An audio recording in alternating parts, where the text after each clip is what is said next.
From JBS Studios in Greater New York, this is the JBS News Update with Teisha Bader. I'm Tisha Bader with the JBS News Update for Tuesday, August the 6th, 2024. 19 people were injured in a drone attack at the city of Nahariya in northern Israel today. One of them is said to be a man in his 40s, was critically hurt. The others were said to be in moderate to light and light condition.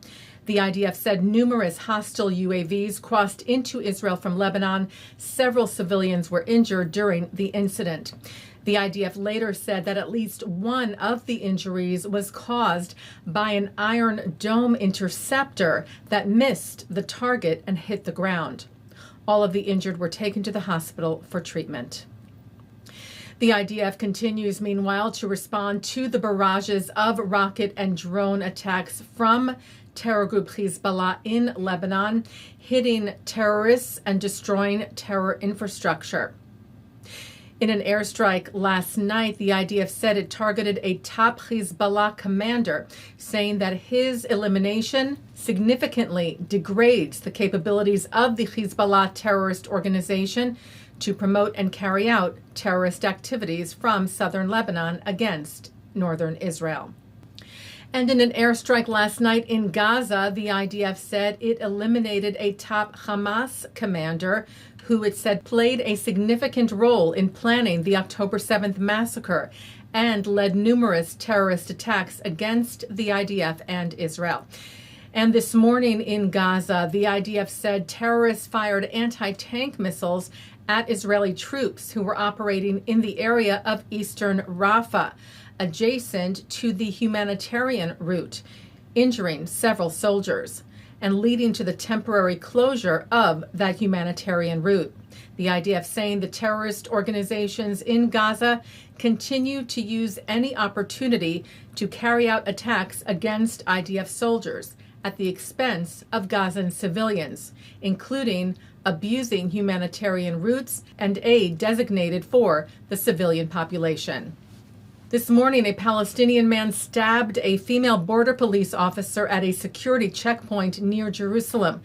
Magen David Adom paramedics said the victim, who was reportedly stabbed in the back with a screwdriver, was fully conscious and in mild condition and taken to the hospital for treatment. The terrorist was shot and killed at the scene. Well, in a continued show of cooperation and strength between the IDF and the United States military amid the threats from Iran and its terror proxies, the commander of CENTCOM, U.S. Central Command, General Michael Kurilla, arrived in Israel yesterday and met with IDF Chief of General Staff, Lieutenant General Herzi Halevi, as part of the response, the IDF wrote, to threats in the Middle East. Kurilla also met with Israel's Defense Minister Yoav Gallant, who called the visit a direct translation of U.S. support for Israel into action. Gallant said the two discussed the coordination of defense activities and ways to expand the international coalition facing aggressive actions by Iran and its proxies.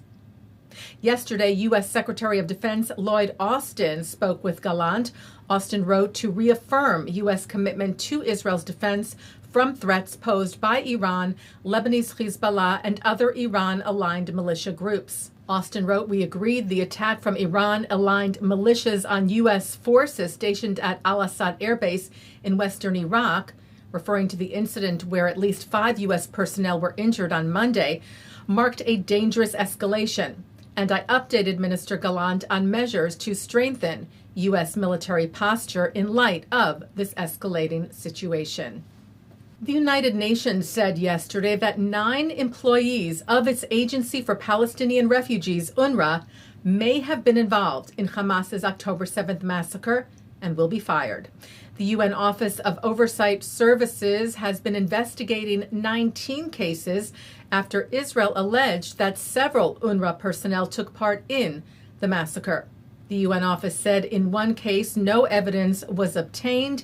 In 9 other cases, the evidence was insufficient, but the UN wrote with respect to the remaining 9 cases, the evidence obtained indicated that the UNRWA staff members may have been involved in the 7th of October attacks.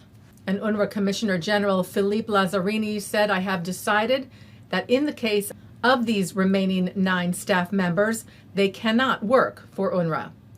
The World Jewish Congress wrote, "Any UN employee involved in the massacre of Jews or with connection to terrorist organizations must be investigated and brought to justice." The American Jewish Committee shared its outrage by the findings and said, "We reiterate our call for fundamental reforms in UNRWA that will steer this agency back to fulfilling its original mandate, which is not political, but humanitarian." U.S. Vice President Kamala Harris has named Tim Walz as her running mate, the Minnesota governor calling it the honor of a lifetime.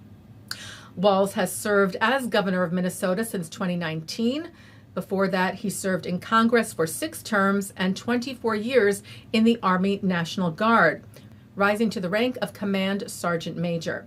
As far as his stance on Israel, Walz condemned the October 7th massacre on that day, where he tweeted, "Minnesota condemns the horrific attacks on Israel by Hamas," and ordered flags to fly at half-staff across Minnesota, joining the nation, he wrote, in condemning the horrific acts of violence against Israeli civilians by Hamas. Taking a look now at our programming for tonight on JBS for Tuesday, August the 6th at 7 o'clock, Karen Milner, National Chairman of the Board of Jewish Deputies, discusses the difficult position South African Jewry finds itself in, particularly after October the 7th, with Charles Asher Small and David Harris. At 8 o'clock, Justin Pine speaks with Dr. Elana Stein Hain of the Shalom Hartman Institute in Jerusalem to use the lens of Tisha B'Av, the Jewish day of mourning, to talk about how to live through crisis today. At 9, Helen Nash is on L'chaim. At 10, it's a look at the classic Jewish Knish. At 10:30, a replay of the news. And coming up next, it's the ILTV's Insider. And that's the JBS News Update for Tuesday, August the 6th, 2024. I'm Teisha Bader. Am Yisrael Chai.